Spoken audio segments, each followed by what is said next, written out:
The European Union remains divided over whether to accept former Guantanamo detainees. This comes as Washington is rushing to wrap up the dialogue with EU member states within months in order to close the prison camp in Cuba by 2010, the deadline set by the Obama administration.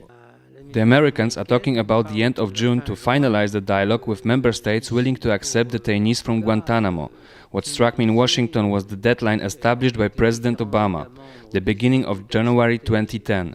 That's when Guantanamo closes, and the whole American administration is working to respect that date. Last month, an European Union delegation traveled to Washington to further discuss the issue and to request more information about the inmates, who may find a new home in Europe.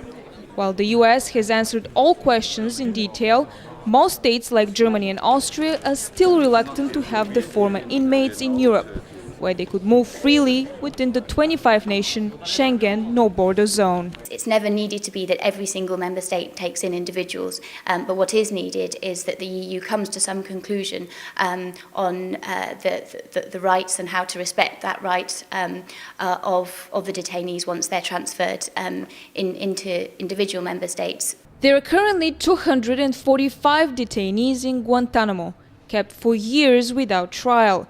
And the US wants to resettle 60 of them in Europe, the ones who have been cleared for release but cannot return to their home countries where they could face torture or persecution.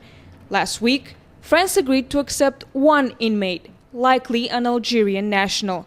But French President Nicolas Sarkozy said this would only be to put him in prison there.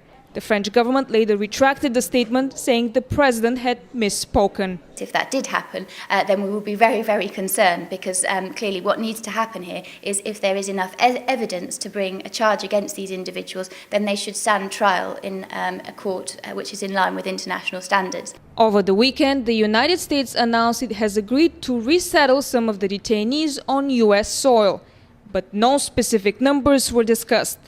The Czech Republic, which holds the rotating EU presidency, won't be accepting any inmates, Czech officials have said. The reasons, they say, is because it would be difficult to integrate the inmates. The European Union, which repeatedly called for the closure of Guantanamo, where many of the detainees have been kept without charge or trial, has welcomed Obama's decision to finally shut down the infamous detention facility. But with different legal systems, the 27-country bloc is struggling to come up with a unified position on how to help. Anna Moya, Press TV, Brussels.